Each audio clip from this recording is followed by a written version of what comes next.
que estoy llevando yo, que es el discurso del aposento alto.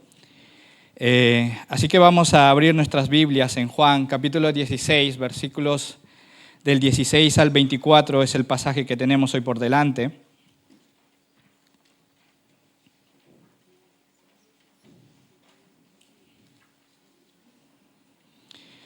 Dice así la palabra: todavía un poco y no me veréis, y de nuevo un poco y me veréis, porque yo voy al Padre. Entonces se dijeron algunos de sus discípulos unos a otros: ¿qué es esto que nos dice? Todavía un poco y no me veréis, y de nuevo un poco y me veréis, porque yo voy al Padre. Decían pues: ¿qué quiere decir con todavía un poco? No entendemos lo que habla.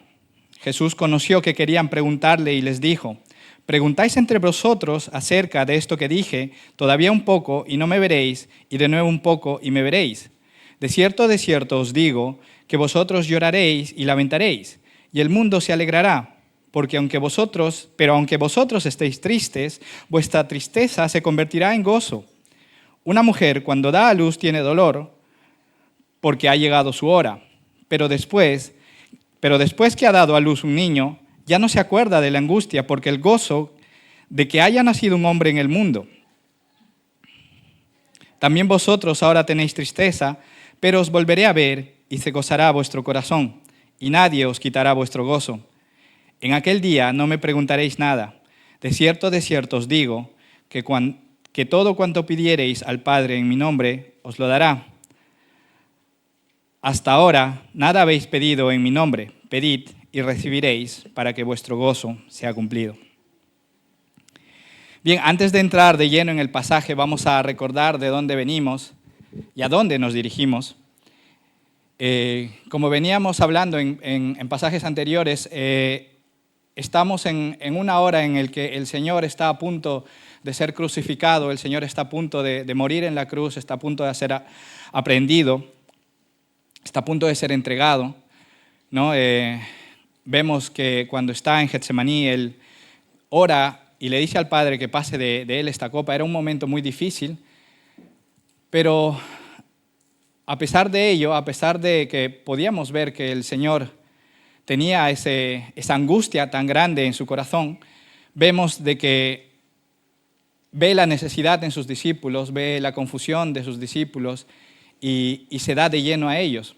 En el capítulo 13 nos dice, nada más al comenzar, que amó a los suyos hasta el fin, ¿no? hasta lo sumo. ¿Y cómo los ama? ¿Cómo les demuestra este amor? Xavi nos mencionaba hace un par de semanas atrás que les instruía a sus discípulos cuando veíamos Marcos capítulo 9, versículo 31 en adelante, les enseña, les explica lo que quiere decir que Él iba a ser entregado y que iba a morir.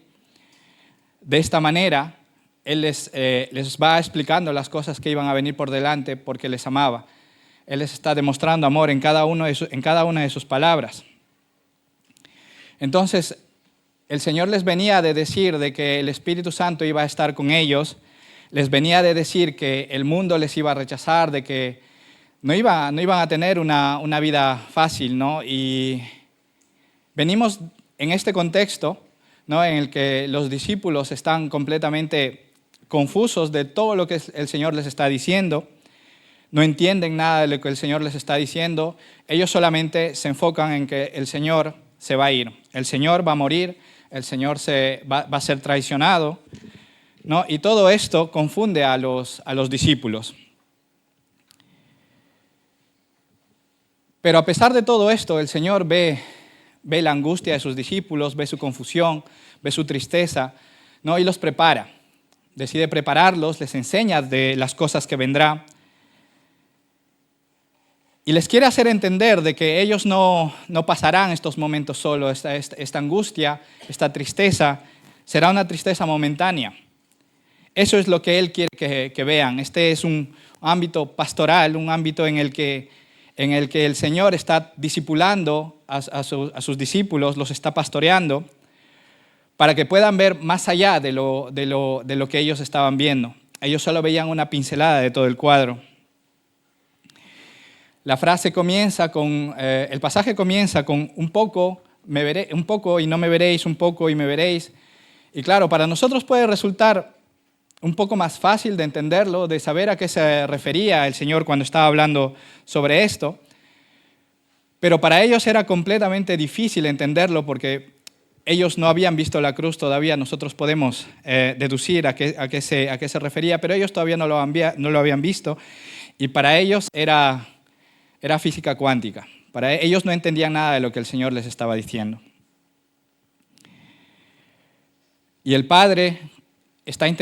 Señor está intentando hacerles ver lo que significaría, y hacerles entender de que lo que ellos iban a sentir no era nada más que un momento, ¿no? Y que aquella tristeza que ellos estaban a punto de sentir, todo lo que iban a ver, porque iban a ver a su maestro golpeado, iban a ver a su maestro cargando la cruz, torturado, magullado.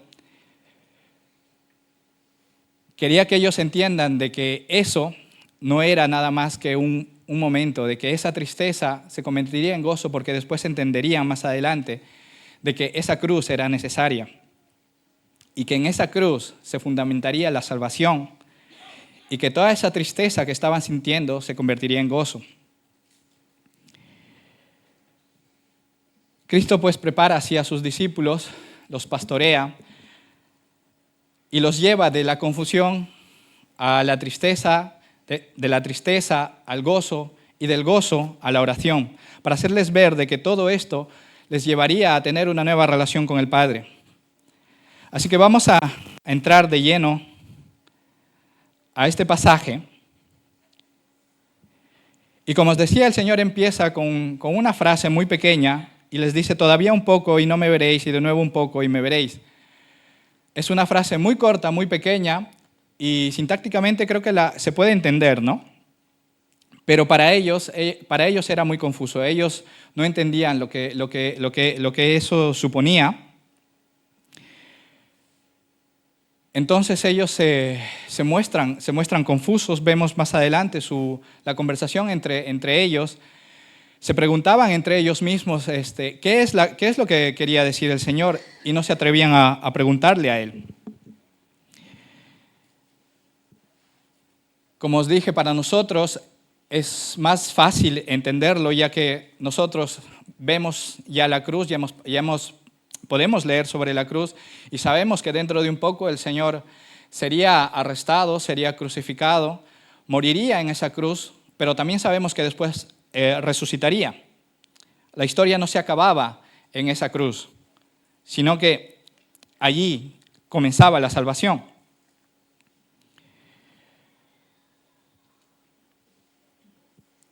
Entonces el Señor les anuncia una ausencia, les dice: todavía un poco y no me veréis. Los discípulos ya estaban completamente confundidos, su corazón se llenaba de tristeza. El Señor ya venía diciéndoles de que Él tenía que irse al Padre, también les dice que no les dejaría huérfanos. Entonces sí que les está hablando de una ausencia real, ¿no? Y esto les confunde y les causaría tristeza más adelante. Ellos habían estado, esta ausencia demandaba fe de ellos, una fe mucho más grande, otro tipo de fe, porque ellos estaban acostumbrados a la presencia física del Señor. Su fe estaba vinculada a la presencia física de su Maestro. Pero ahora Jesús les estaba diciendo de que a pesar de que se iba a ausentar, ellos iban a tener relación con Él a través del Espíritu Santo. Les venía diciendo eso, les había dicho para qué iba a venir el Espíritu, y les había dicho qué iba a hacer el Espíritu con el mundo, cuál era la función del Espíritu con el mundo, pero también les había dicho cuál era la función del Espíritu para cada uno de ellos. Por lo tanto, los discípulos estaban acostumbrados a escucharle. Y sí, nosotros también le escuchamos, nosotros también le vemos, pero ellos estaban acostumbrados a escucharles con sus oídos físicos, verlo con sus ojos físicos. Ellos estaban acostumbrados a compartir tiempo con Él, a orar con Él, a comer con Él, ¿no? a salir, a predicar juntamente con Él, a escuchar. Vieron sus milagros de primera mano. Ellos se habían acostumbrado a tenerlo a Él entre ellos. ¿No? Pero el Señor les estaba diciendo que una nueva etapa venía, de que ellos iban a tener que aprender a vivir por la palabra de Cristo, por el Espíritu, por la presencia del Espíritu y por la certeza de la resurrección. En esa transición, en toda esa explicación, el corazón de los discípulos se llenaba de confusión, ¿no? Y vemos que podemos entender, primero, de que la confusión no significa que ellos tenían rebeldía y que no querían entender, sino que su pensamiento, su forma de entender las cosas era bastante limitada. Tenían un pensamiento limitado como seres humanos, no podían entender todo esto que el Señor les estaba diciendo a la luz de Cristo, a la luz de su muerte y su resurrección. Ellos tenían una confusión que no les dejaba ver más allá. Como les decía, solamente veían una pincelada de todo el cuadro. Tenían una mente limitada, pero el Señor no. El Señor sabía todo lo que vendría, el Señor sabía todo el cuadro. No sé si vosotros habéis ido al Museo del Prado, por ejemplo, al Museo del Louvre. Tienen estas pinturas que es más o menos de toda esta pared, ¿no? No sé, 4x6 más o menos. Y ellos pues solamente veían 1 centímetro cuadrado de pintura, ¿no? Cuando el Señor tenía todo el marco completo. Entonces, ellos no podían entender, no podían relacionar cómo la muerte del Señor estaba vinculada a la victoria de su Señor. No podían entender por qué verlo torturado, magullado, por qué la cruz, por qué su muerte tenía tanto sentido y por qué era todo bueno, por qué Él tenía que irse y por qué era bueno. Ellos no podían entender eso. Como os decía Xavi en Marcos 9, 31, 32, nos explica que ellos tenían miedo de preguntarle. El Señor ya les había dicho que iba a morir y que iba a ser crucificado, y ellos no entendieron nada. En Lucas 18, 31, 34, dice que ellos no comprendieron nada, pues esta palabra les era encubierta.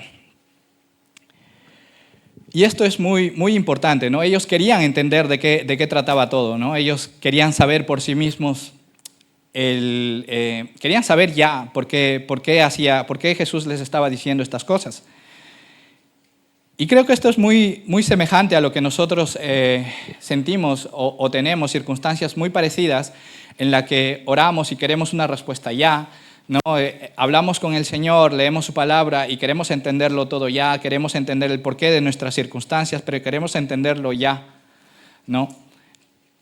Pero el Señor les está diciendo a ellos y nos está diciendo a nosotros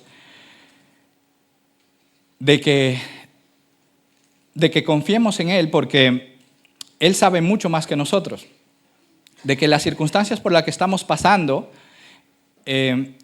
no es lo que debería definirnos. No deberíamos preocuparnos tanto por esa circunstancia en particular, ¿no? Jesús sabía que sus discípulos iban a pasar circunstancias muy difíciles. Ellos iban a ser perseguidos, iban a ser maltratados, iban a ser muertos. Y el Señor les está preparando, diciéndoles de que eso no era lo que les iba a dar gozo. Eso no iba a definir que la tristeza que iban a sentir tanto en la cruz como más adelante no era lo que los iba. No era eso en lo que ellos deberían enfocarse, sino de mirar a Cristo, ¿no? A Cristo resucitado. En eso ellos eran donde deberían fundamentar su gozo. La fe cristiana no significa que nosotros debemos entender perfectamente todo lo que pasa, nuestras circunstancias o las circunstancias de aquellos que están a nuestro alrededor, sino que debemos creer de que Cristo sabe más que nosotros, de lo que cuando Él hace una promesa las cumple y de lo que dice es verdad. Y eso es lo que estaba haciendo el Señor con cada uno de ellos, ¿no? Les estaba hablando, les estaba hablando con verdad, les estaba diciendo las cosas que ellos iban a pasar, les estaba discipulando, les estaba amando, ¿no? Les estaba pastoreando. Entonces sí, ellos estaban confundidos, ellos no entendían. Y el Señor no suaviza esto, no les dice tranquilos que esto ya va a pasar, tranquilos que esto no es nada, no minimiza lo que sus discípulos están sintiendo. Él nos muestra la debilidad de sus discípulos, ¿no? Y lo que hace es mostrar su paciencia, mostrar su amor a través de las enseñanzas que Él estaba dando a cada uno de ellos en ese momento. Jesús les está diciendo de que ellos se van a entristecer, ellos lo van a lamentar, pero que que esa tristeza se transformaría en un gozo. Más adelante veremos qué tipo de gozo es. El Señor no promete una religiosidad sin lágrimas. El cristianismo no es una espiritualidad que se escapa del dolor o que rehuye al dolor o que lo esconda. Habrá dolor. Dentro del cristianismo hay dolor. Hay muchas personas que hoy mismo pueden estar pasando enfermedades, pueden estar pasando dolencias. Vimos hace poco terremotos en Granada, en Venezuela. Entonces, seguramente que hay gente cristiana allí que la está pasando mal, ¿no? Entonces sí que hay dolor, sí que hay tristeza. La palabra misma nos muestra a Jesús en Isaías 53:33 como varón de dolores, experimentado en quebranto. Y en el Salmo 56:8 presenta a Dios como aquel que toma en cuenta las lágrimas de su pueblo. Por lo tanto, sí que hay dolor en la vida del cristiano.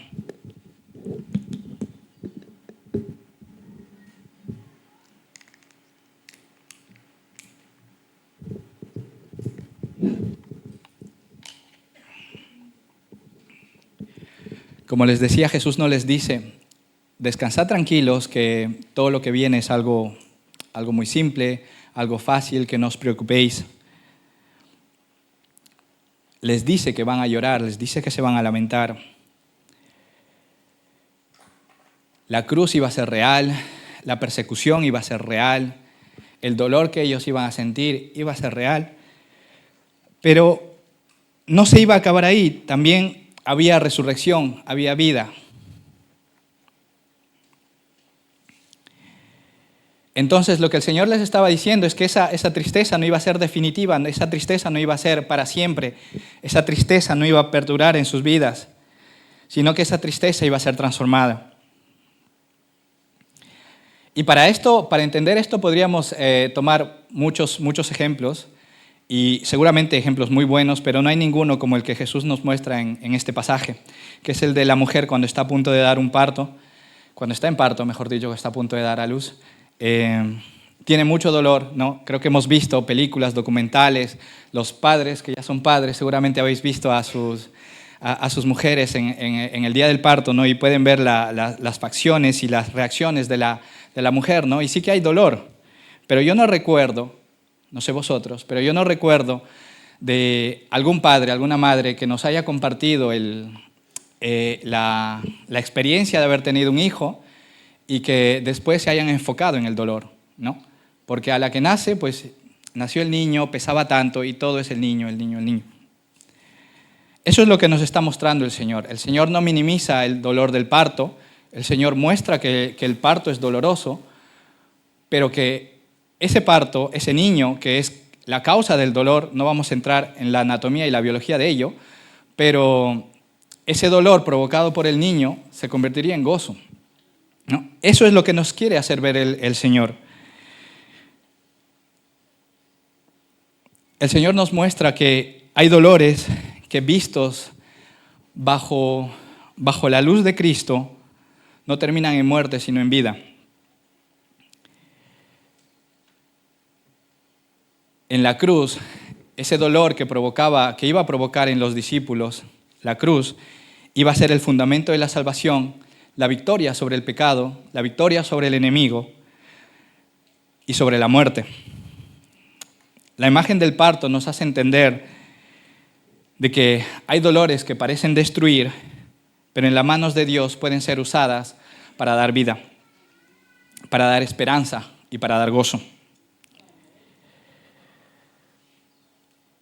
Esto tiene una explicación muy grande en la vida del creyente porque todos nosotros pasamos dolores, todos nosotros pasamos circunstancias que se pueden sentir como ausencias, circunstancias que se pueden sentir muy dolorosas, muy fuertes. No, pero es en esos momentos, si Dios pudo hacer que un momento tan oscuro como la cruz se convierta en un lugar donde su gloria pueda resplandecer con mucha más fuerza, imagínate qué puede hacer con tu circunstancia.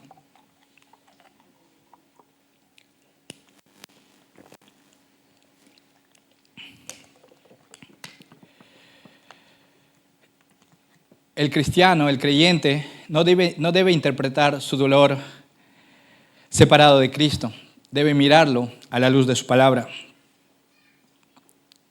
No, como os dije, esa circunstancia es una pincelada de todo un cuadro, ¿no? Y podríamos intentar ver, ¿no? Muchas veces pasa en que miramos hacia atrás y decimos, por eso era, ¿no? Por eso tenía que pasar por ello.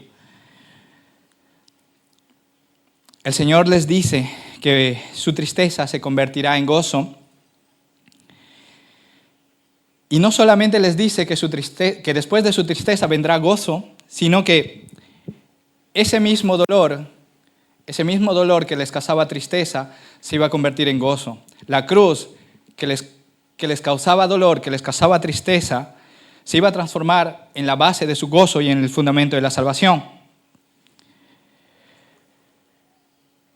Aquello mismo es lo que hace el Señor con nosotros. Así obra en nuestras vidas.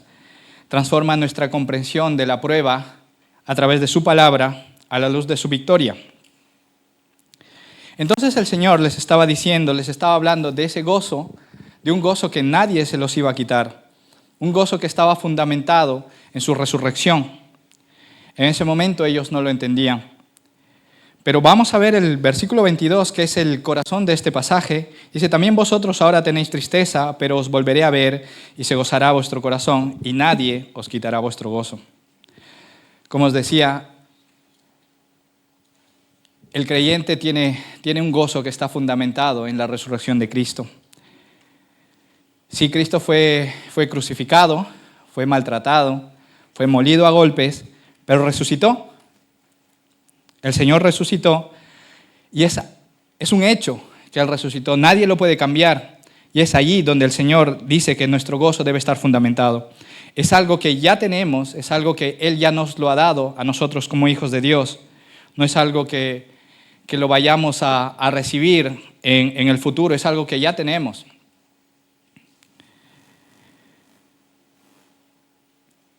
El gozo del cristiano está fundamentado en Cristo resucitado. Ellos, los discípulos en ese momento no entendían bien todo esto, pero Jesús sabía que más adelante ellos sufrirían persecuciones, sufrirían maltratos, sufrirían muchas cosas y ellos iban a necesitar saber que su gozo estaba fundamentado no en sus familias, no en sus hijos, no en sus trabajos, no en su aceptación, no en el rechazo, sino en Cristo.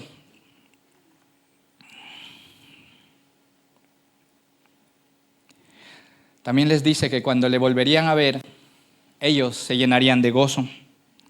Ellos estaban tristes, ellos estaban tristes porque solo se habían quedado con la palabra de que su Señor se iba, ¿no? Y donde Él iba, ellos no podían ir todavía.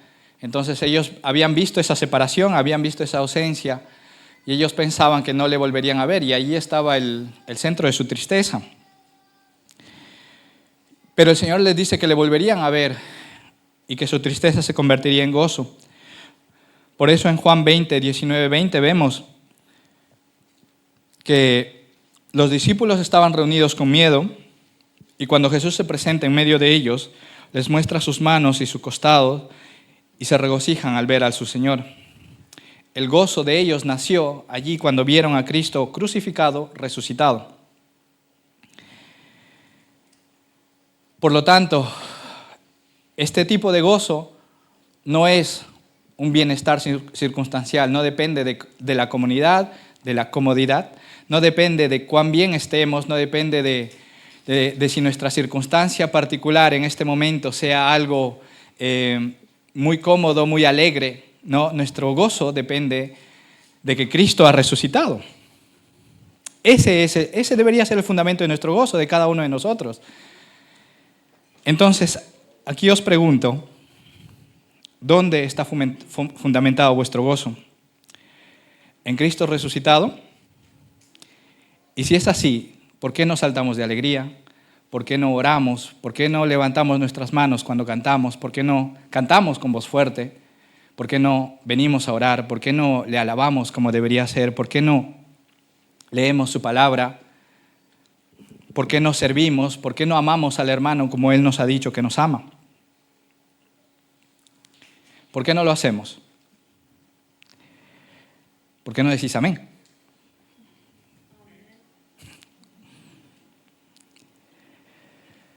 Este gozo es un gozo que permanece incluso en medio de la tribulación, en medio de la angustia, en medio de tu circunstancia particular, en medio de la circunstancia por la que ellos iban a pasar, por los discípulos. Era un gozo que iba a permanecer incluso en sus circunstancias. Si vemos en Hechos 5:41, el Señor nos dice: muestra a los apóstoles gozosos después de haber sido azotados, porque fueron tenidos por dignos de padecer por causa de su nombre. En Santiago 1:2-4 nos llama a tener sumo gozo en diversas pruebas, no porque la prueba sea agradable, sino porque Dios produce paciencia y madurez a través de la prueba. Segunda de Corintios 6:10 nos describe a los siervos de Dios como entristecidos, mas siempre gozosos. Y esta es una de las verdades más necesarias en nuestros tiempos. ¿Por qué? Porque estamos bombardeados de que nuestro gozo, nuestro regocijo, nuestro placer está en tantas cosas fuera de Cristo. Y esto no es un pensamiento que venga de ese momento cuando Jesús estaba con sus discípulos o de ahora. Es un pensamiento que viene desde hace mucho tiempo. Así que os leeré algunas frases de algunos filósofos y personas famosas. Por ejemplo, Epicteto, un filósofo, decía: nadie puede darte la felicidad más que tú mismo. Aristóteles decía: el hombre sabio es autosuficiente. León Tolstoy, un escritor, decía: la felicidad no depende de las cosas exteriores, sino de la forma en que las veamos nosotros. Oprah Winfrey dice: tú eres responsable de tu propia felicidad. Si esperas que los demás te hagan feliz, siempre terminarás decepcionado. Y Will Smith decía: no puedes hacer que tu felicidad dependa de que otra persona cambie sus comportamientos. Tu felicidad es tu responsabilidad. Por lo tanto, este es un pensamiento, no es un pensamiento nuevo, no es algo que Cristo les haya hecho ver a sus discípulos en ese momento. Como podemos ver, es un pensamiento que viene desde hace muchos años, ¿no? Que la felicidad está, el gozo, el regocijo está fuera de Cristo. Eso es lo que nos dice el mundo. Y hoy en día podemos encontrar muchos ejemplos en la calle que nos dicen que nuestra felicidad está en tu trabajo, en cómo te ves, en tus hijos, en la aceptación, en cómo te vistes, en la cantidad de dinero que tengas en la cuenta bancaria, en la seguridad que puedas tener en tu vida, ¿no? Lo podemos ver en anuncios por la calle, en, ¿cómo se llaman estos? Pancartas, en todo ese tipo de cosas. En Prime Video, en las plataformas, al rato te está saliendo un anuncio, ¿no? de que te habla sobre este tipo de cosas. Pero Jesús nos muestra que este gozo no es un gozo que está en cualquier cosa que te pueda ofrecer el mundo, porque es un gozo que no es tan frágil como lo que el mundo te puede dar. Este gozo es un gozo que brota de la comunión con Él. En Gálatas 5:22 nos dice que es parte del fruto del Espíritu Santo. Por eso que cuando Cristo nos promete un gozo que nadie te puede quitar, no es un gozo tan frágil como el mundo te lo puede dar, sino que es un gozo que se basa en el hecho de que Cristo ha resucitado. Porque pongámonos un ejemplo. Si nuestro gozo estuviese en la aceptación de las personas, en cómo me veo, en nuestros hijos, en nuestros esposos, esposas, en nuestras cuentas bancarias, viene un terremoto, un accidente saliendo de acá y te deja desfigurado, Dios no quiera, pero te quita a tus hijos, a tu familia, a tus padres, pasa lo que sea, se cae el banco y dejas de tener todo lo que tienes en el banco, ¿dónde está tu gozo? El gozo que nos da el mundo es así de frágil. Puede desaparecer en segundos. Pero si el gozo estuviese fundamentado en que Cristo está resucitado, pase lo que pase en el mundo, vamos a seguir gozosos.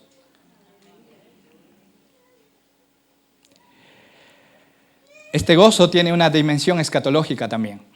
Porque si bien ahora como creyentes podemos tener ese gozo a través de la comunión con Cristo, a través de su Espíritu, todavía hay llanto, todavía hay dolor. Pero en Apocalipsis 21:4 nos recuerda que Dios quitará toda lágrima y ya no habrá muerte, ni llanto, ni clamor, ni dolor. Por tanto, el gozo que tenemos ahora es un anticipo de lo que vamos a tener más adelante.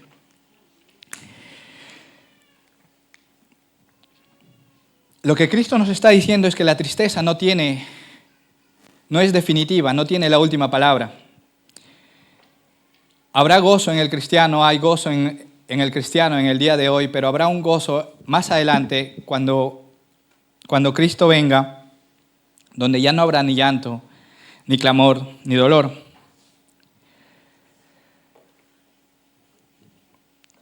El cristiano ahora puede llorar, puede sentir dolor, puede lamentarse, pero no puede llorar como alguien que no tiene esperanza. No puede sufrir, no puede tener dolor como alguien que ha sido abandonado. No puede ser rechazado, no puede sentirse rechazado, sabiendo que su vida está escondida en Cristo, que su aceptación es de Cristo. Ahora bien, hermanos, también debemos tener mucho cuidado de no convertir este gozo en una carga para nuestros hermanos. Muchos pueden estar pasando por circunstancias muy difíciles, pueden estar muy tristes y no podemos decirles, si tuvieras más fe, no tendrías tristeza. Eso no es lo que el Señor nos está enseñando. El Señor ve la necesidad de sus discípulos, ve la tristeza de sus discípulos, ve esa necesidad y lo que hace es dirigirse a ellos con amor, enseñándoles, haciéndoles saber de que hay gozo, pero no en las cosas del mundo, sino en Cristo resucitado. Y ese gozo se puede manifestar de muchas formas. A veces puede ser una perseverancia silenciosa, a veces puede ser levantando las manos mientras oramos, pero muchas veces puede ser una fe firme que dice que aunque no entiendo todo, sé que mi Redentor vive. Por lo tanto, el Señor, después de hablarnos de este gozo, nos lleva a la oración. Vemos cómo el Señor nos lleva de la confusión a la tristeza, de la tristeza al gozo y del gozo a la oración. Esto es lo que hace nuestro pastor, nos lleva, nuestro pastor de arriba y nuestro pastor de acá también, nos lleva, ve nuestra necesidad, nos enseña, nos pastorea y nos lleva a Cristo, nos lleva a Dios. El Señor les muestra a sus discípulos que hay una nueva relación, una nueva confianza delante del Padre, porque ellos iban a poder acercarse delante de Él. No como antes. Antes ellos seguramente oraban, se dirigían a Dios, pero hasta ese momento no entendían la obra que Cristo estaba haciendo en la cruz. Ellos iban a poder acercarse al Dios Padre gracias a la mediación que hacía el Hijo en esa cruz. No es la primera vez que el Señor nos habla de esto. En Juan 14, 13, 14 nos había anticipado de esta enseñanza y Jesús promete obrar para que el Padre sea glorificado en el Hijo. En Juan 15:16 también relaciona el fruto que permanece con pedir al Padre en el nombre de Cristo, y en Hebreos 4:16 nos anima a acercarnos al trono de la gracia, confiadamente al trono de la gracia, porque tenemos un gran sumo sacerdote. En 1 Timoteo 2:5 declara que hay un solo mediador entre Dios y los hombres, Jesucristo hombre. Entonces, los discípulos y nosotros, que venimos después de ellos, podemos acercarnos a Dios gracias a la obra que hizo Jesús en la cruz. Pedir en el nombre de Jesús al final de tu oración no es una fórmula mágica para pedir lo que te dé la gana. El Señor, Dios, no está para cumplir nuestros deseos egoístas. No es, como os dije en algún momento, en alguna otra prédica, no es pedir un Lamborghini y decir en el nombre de Jesús y esperar que el Lamborghini esté afuera. No es decir, Señor, necesito 10.000 euros y que de la noche a la mañana pues haya 10.000 euros en tu cuenta. Que el Señor lo puede hacer, sí, ¿no? Pero pedir en el nombre de Jesús significa, primeramente, a través del Espíritu, alinearnos a la voluntad de Cristo, alinearnos a la voluntad del Padre. Por lo tanto, pedir confiadamente de que lo que pidamos el Señor nos lo va a dar porque estamos alineados a la voluntad. Si nosotros estamos alineados a la voluntad de Cristo, estamos alineados a la voluntad del Padre, entonces lo que querramos pedir será conforme a la voluntad del Padre. Obviamente el Padre nos lo va a dar. Y el Señor les dice, pedid y recibiréis para que vuestro gozo sea cumplido.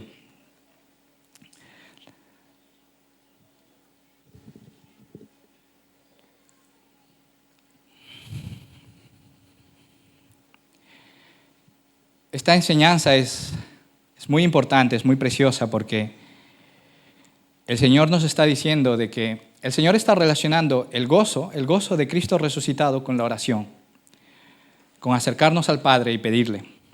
Y que cuando le pidamos, Él nos responderá, probablemente concediéndonos lo que le hayamos pedido conforme a su voluntad, probablemente diciéndonos que no, o también diciéndonos, espérate, que no es el momento. Pero sin embargo, nos responderá. Y allí veremos nuestra relación, ¿no? Ese gozo nacerá de aquella relación que tengamos el Padre. No podemos pedirle al Padre algo si en realidad no le conocemos, si en realidad no sabemos cuál es su voluntad.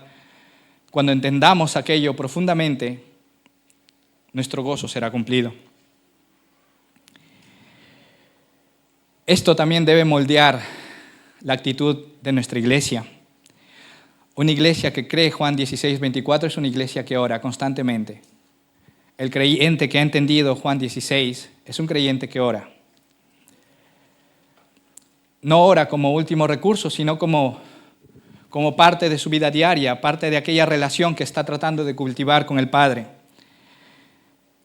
No ora solamente cuando lo necesita, no ora solamente cuando estemos pasando por una circunstancia muy difícil, sino que también cuando estás camino al trabajo, cuando estás trabajando probablemente, puedes orar en cualquier momento y el Señor te escuchará.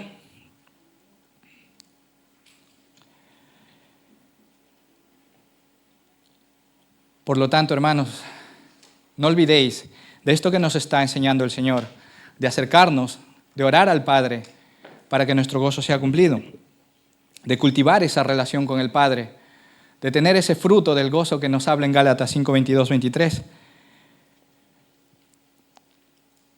En Romanos 8:26-27 nos enseña que el Espíritu nos ayuda cuando no sabemos cómo pedir como conviene. Por lo tanto, si no sabes qué pedir, si no sabes qué es lo que necesitas en tu vida, pídele al Señor. El Espíritu puede ayudarte, nos lo está diciendo la palabra, te va a ayudar a pedir como conviene. Y cuando pidas como conviene, se cumplirá lo que el Señor nos está prometiendo aquí. Por lo tanto, el Padre recibe, el Hijo media entre nosotros y el Padre, y el Espíritu nos ayuda a pedir como conviene. Por lo tanto, hermanos, al ver este pasaje, vemos que el Señor nos empieza por una confusión, empieza por la tristeza, pasa de la tristeza al gozo, del gozo nos lleva a la oración. Por lo tanto, podemos ver de que Cristo no solamente te consuela, sino que también dirige tu corazón hacia el Padre. Ese es el objetivo de Jesús, de que al final veamos al Padre. Vivimos en un mundo donde la gente quiere salvación sin cruz, el mundo quiere consuelo sin verdad, quiere esperanza sin arrepentimiento y quiere orar sin necesidad de un mediador. Pero Jesús nos muestra otro camino. Primero nos enseña que hay momentos que no entendemos completamente nuestra circunstancia, que vamos a estar confusos por la circunstancia en particular, porque no sabemos por qué necesariamente tenemos que pasar por esa circunstancia. A lo mejor el Señor quiere que cultives paciencia, cultives madurez, ¿no? Pero en ese momento probablemente no lo sepamos. Segundo, nos muestra que habrá una tristeza definitiva. Para los discípulos en ese momento iba a ser la cruz, para nosotros puede ser una enfermedad, puede ser la economía, puede ser la familia. Tercero, nos promete un gozo fundamentado en algo que nadie puede cambiar, un gozo que no es tan frágil como el gozo que te ofrece el mundo, que es Cristo resucitado, si hace falta que lo diga. Y después nos muestra que con este gozo, con la obra que el Señor hace, podemos tener otra relación con el Padre, que podemos tener esa oración, dirigiéndonos al Padre porque tenemos un mediador que ya obró en la cruz. Por lo tanto, hermano, no camines como huérfano, no sufras como quien no tiene esperanza, no ores como un extraño, ven al Padre en el nombre del Hijo. Para el creyente, para nosotros, este pasaje es un llamado serio. Es un llamado a que nos demos cuenta de que nuestro gozo, un gozo que ya disfrutamos de él, no es un gozo frágil, no es un gozo que puede desaparecer en un segundo, es un gozo que está fundamentado en Cristo resucitado. Es un gozo que pase lo que pase, que mañana puede pasar un terremoto, se puede acabar el mundo, pero sin embargo, nosotros como creyentes todavía podemos tener gozo. Habrá dolor, habrá angustia, pero sin embargo, a pesar de ello, nosotros podemos reflejar gozo. Y esto el mundo no lo entiende, ¿no? El mundo, si tú le dices, has perdido todo, no tienes familia, no tienes nada, te has quedado solo, pero yo como cristiano, en tu caso sí podría estar gozoso y ellos no lo entenderían, ¿no? Me dirían que estás loco, uno no puede estar gozoso en medio de una circunstancia difícil. Por lo tanto, disfrutemos de ese gozo. Acerquémonos a Dios, pidamos como nos dice el Señor en su nombre, para que nuestro gozo sea cumplido. Lo que el Señor nos ofrece no son palabras vacías, no son cosas vanas, no son cosas que pueden desaparecer muy fácilmente. El Señor lo que nos ofrece es una esperanza mucho más sólida. El Señor lo que nos ofrece es algo que el mundo no nos puede quitar.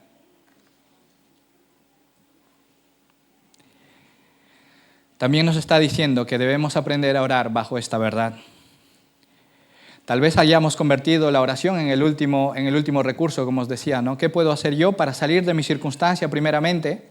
Cuando lo primero que deberíamos estar haciendo sería acercarnos al Padre y pedir al Señor que nos guíe, primeramente que nos diga, ¿no? O que nos haga entender. Y si no, pues que nos dé gozo en medio de esa circunstancia, ¿no? Para que podamos sobrellevarlas y tener claro de que no debemos mirarnos a nosotros mismos, sino debemos mirar a Cristo resucitado. Ahí está nuestro gozo. Y que sea la circunstancia que estemos pasando, a lo mejor el Señor quiere formarnos, quiere moldearnos de alguna otra forma, ¿no? Mostrarnos en algo que estamos fallando.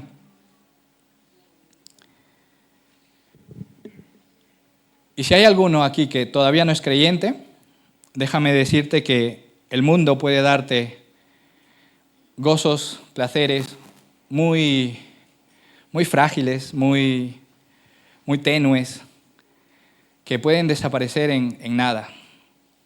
Te producirá gozo, sí, pero ¿qué puede durar?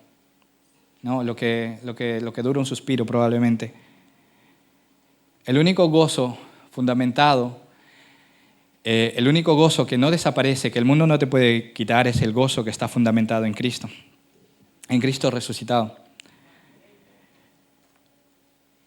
El gozo que te da el mundo no permanece, pero el gozo que te da Cristo sí permanece.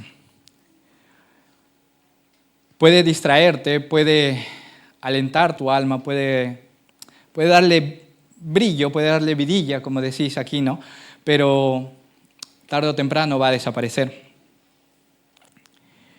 Por lo tanto, te animo a que puedas buscar al Padre, a que puedas mirar a Cristo resucitado, que puedas dirigirte a Él en oración y pedirle que te haga ver de que la única forma de tener ese gozo, la única forma de poder acercarte al Padre y poder tener esa relación con el Padre y poder cultivar ese fruto del gozo, es a través de Cristo resucitado. Es en la cruz que Él fundamenta nuestra salvación. Por lo tanto, lejos de Cristo, no existe gozo permanente. Solamente la cruz es la que transforma el perdón, es la que transforma la muerte en perdón, en vida y esperanza eterna. El llamado para vosotros no es a mejorar un poco, sino a venir a Cristo con arrepentimiento y fe. Y para acabar ya, sepamos de que en nuestras vidas también hay un poco de paciencia, un poco de esperar algo, un poco de una prueba muy oscura.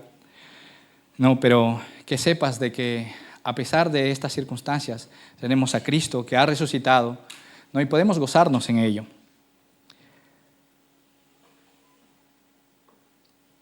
Cristo vive, Cristo reina, Cristo intercede por nosotros, pero Cristo también volverá. Por eso podemos escuchar su palabra con fe. Un poco y la tristeza será transformada. Un poco y veremos más claramente su gloria. Y el gozo será cumplido en la presencia del Padre. Ahí tendremos pleno gozo en la presencia del Padre.